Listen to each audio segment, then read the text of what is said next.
వికలాంగులకి ఫిజికల్ హ్యాండిక్యాప్డ్కి 4,000 రూపాయల నుంచి 6,000 రూపాయలు ఇస్తామని చెప్పిన పార్టీ తెలుగుదేశం పార్టీ. ఇవన్నీ కూడా తీసుకుంటేనే వాలంటీర్ వ్యవస్థ ఉంది ఇక్కడ. పాపం వాళ్ళ జీవితాలతో ఎంత ఆడుకుంటున్నా అంటే జగన్మోహన్ రెడ్డి నాకు అర్థం కావడం లేదు. మొన్నటి వరకు ఏం చెప్పాడు వాలంటీర్స్ ని, వీళ్ళందరూ కూడా మా పార్టీ వాళ్ళు ఉన్నారన్నాడు.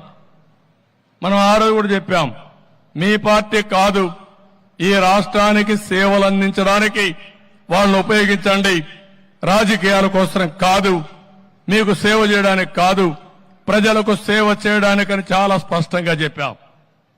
ఈ మధ్యకాలంలో వాలంటీర్ వ్యవస్థను ఉపయోగించి తద్వారా రాజకీయ లబ్ధి పొందాలని ప్రయత్నం చేశాడు. ఎన్నికల కమిషన్ ఒకటే మాట చెప్పారు, ఏవైనా సరే పెన్షన్లు ఇవ్వండి, ప్రభుత్వ ఉద్యోగుల ద్వారా ఇవ్వండి, వాలంటీర్స్ ద్వారా ఇవ్వడం కరెక్ట్ కాదని ఒక నిర్ణయం చేశారు.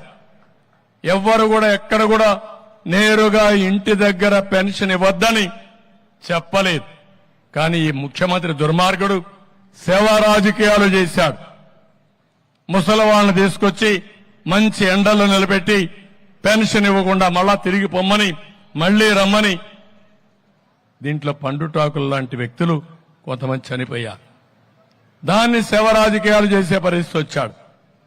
ఇప్పుడు ఇది కూడా అయింది, వాలంటీర్స్ అందరినీ కూడా రాజీనామాలు చేయమన్నాడు. రాజీనామాలు చేయమంటే మేమెందుకు చేస్తామని చాలా మంది రిఫ్యూజ్ చేశారు, చేయలేదు. మనం కూడా అపీల్ చేశాం, మీరు రాజీనామాలు చేయొద్దండి, మీరు వాలంటీర్లుగా ఉన్నారు, ఈ వాలంటీర్ వ్యవస్థను కొనసాగిస్తామని చాలా స్పష్టంగా చెప్పాం. దాంట్లో వాళ్ళకి ఇంకా నమ్మకం వచ్చింది.